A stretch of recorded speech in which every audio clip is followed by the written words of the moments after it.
At around 3:48 p.m. on September 16th, a serious fire broke out at the China Telecom building in Furong district of Changsha City, Hunan province. The video shows smoke rolling out, the whole building covered by a huge fire, with items that are on fire constantly falling down and the sound of explosions ringing out. The fire started from the outside of the bottom 5 floors, then the exterior wall insulation material caught fire, causing it to spread rapidly upwards, reaching the roof after 10 minutes. The entire building was engulfed in fire. Glass on the exterior wall exploded from the heat, and debris kept falling down.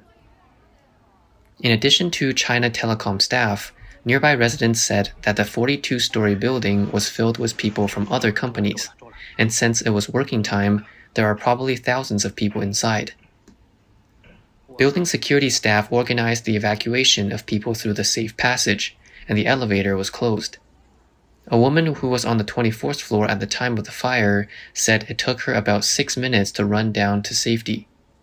She said she was a slow runner, and her legs felt very sore when she reached the 17th floor, and by the 10th floor she could barely walk. When she escaped, she saw the smoke rolling out, and is still terrified upon thinking back to the scene. In a video circulating on the internet, many people can be seen rushing down the stairs. A person suspected to be a security guard can be heard shouting for everyone to hurry up. According to mainland media reports, the fire department mobilized 36 fire trucks and 280 firefighters across 17 fire stations to deal with the fire. The fire was finally put out around 5 p.m., and so far no casualties are found. Although no one wishes for any casualties, the images of the fire circulating on social media still made many people question the numbers. Due to the unique construction of super tall buildings, when a fire occurs, the fire rises or falls vertically along things like elevator shafts and pipe wells very quickly. Some firefighters also said in an interview with the media that smoke in a 100-meter tall high-rise building, if unobstructed, will only take half a minute to travel through a vertical tube shaft and reach the top floor. The speed is about 10 times more than the horizontal direction. Therefore, once a fire breaks out in a skyscraper, a strong chimney effect is likely to be created, making evacuation and firefighting very difficult. Since the Chinese Communist Party has always withheld information, we have no way of knowing the actual situation. After the fire at the Changsha Telecom building, a kind reminder from the Changsha Telecom WeChat group was circulated on the internet, saying, "Please do not forward any video or pictures of the fire at the telecom building. Do not make any speculative comments, do not accept any interviews, and just report your own safety when asked by relatives or friends." In addition, the local media also quickly issued a reminder. Please do not forward pictures or short videos of the fire in your circle of friends or on WeChat Weibo. We must admit that the CCP was not only quick to maintain stability after the incident, but also very thorough. After the fire, Hunan Telecom published a news release saying that communication safety was not affected. To ensure safety, the company has taken the initiative to cut off power. The official microblog of China Telecom also said that the communication was not interrupted. However, some netizens said that some people's cell phones lost their signals during the fire, affecting normal usage. In the comment section of China Telecom's official microblog, some Changsha netizens also said that their telecom cards had no signal and they cannot make any calls. Another woman said in an interview with foreign media, "On the night of the 16th, I saw a lot of people lining up at the number 3 line subway station of Changsha Railway Station, 1 kilometer from the China Telecom building. Because their cell phone operators are all owned by China Telecom, they couldn't scan the QR codes to show their health and travel codes to get on the subway." According to public information, the China Telecom building, also known as the Lotus Garden building, which was completed in the year 2000, was the first building in Changsha to exceed 200 meters tall with a height of 218 meters, and was also known as the tallest building in Hunan at the time. It is still one of the landmark buildings in Changsha. The building has 42 floors above ground and 2 floors below ground, and is considered a super high-rise building. The telecom server room in the building is one of the main access points of Hunan. It is equipped with 25G optical fiber direct ChinaNet backbone network, fully redundant network structure, and gigabit firewall. In the basement, 35 tons of diesel fuel is stored to fuel the backup generators. Some sources have disclosed that the lower floors of the building is the office portion of China Telecom, and the upper floors are the place where the Provincial Discipline Inspection Committee works to house arrest people, under the Hunan Provincial Discipline Inspection Committee and the Provincial Supervision Department. There are 238 sets of presidential suites, executive suites, luxury single rooms, and ordinary rooms.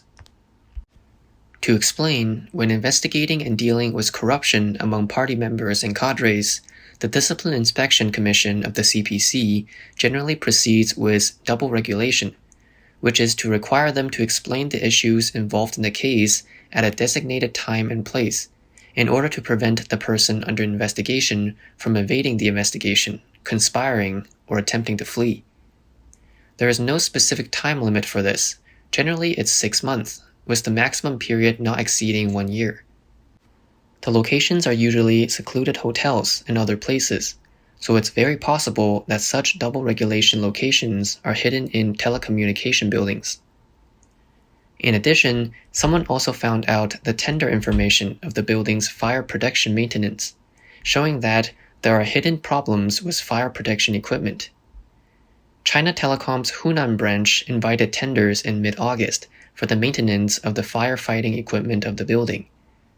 The tender document showed that, at present, the firefighting equipment of Lotus Garden building has overdue operation.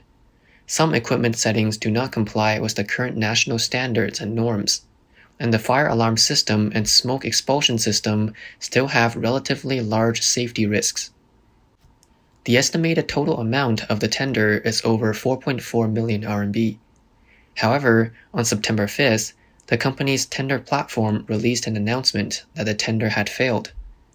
The tender deadline was reportedly 9:30 p.m. Beijing time on September 1st. As for the cause of the fire, officials claim that it is under investigation, and there are now various stories circulating on the internet. One theory is that the building had billboard installation welding, and the source of the fire fell to the bottom floor and ignited the items. Another theory is that the fire was caused by an explosion in the server room, which is believed to be intentional human arson. Because this is the location of the Central Commission for Discipline Inspection, some people may want the people under investigation inside to disappear forever. Another theory is that the fire was caused by aging electrical wiring in the building, which also seems to be confirmed by the recent tender for the company's fire repairs. However, as there is no complete and reliable conclusion to any of the events in China, the real cause of this fire may never be known. Not until the CCP falls, and people will be free to speak out. Strangely, in addition to the serious fire at Changsha Telecom building on September 16th, a scrap recycling station near Kaifu Temple in Changsha also had a serious fire with rolling black smoke. There was also a fire at a logistics park in Xingsha. The fires were suspected to be malicious arson before the 20th Congress. However, some netizens pointed out that Changsha has had 42 days without rain, and the dry climate and hot weather could also be the reason for the frequent fires. After this fire, the fire safety hazards of skyscrapers have aroused public concern. With economic development, there are more and more skyscrapers in China. Some places, in order to improve city branding, are planning to build all kinds of towering landmarks, constantly refreshing the skyline and breaking through new heights. Before aiming for China's tallest building, Wuhan Greenland Center was even once planned to be as high as 636 meters. Skyscrapers can indeed make intensive use of space and export city landmarks and business cards, but the issues of firefighting, safety, waste of resources, and other problems, including rotten tail buildings, are also extremely serious, and the benefits it brings may not always outweigh the cost. Shengdao Finance of Sina.com published a commentary article on the 16th titled Changsha Fire Burns Out Another Truth. It pointed out that China's firefighting abilities are improving, but may not be able to keep up with the speed of the increasing building heights. Skyscrapers are far more dangerous than imagined, and in fact, not only fire safety, but also seismic problems, heat island effect, light pollution, ground subsidence, etc. The follow-up process to the fire of the Changsha Telecom building is also a major problem.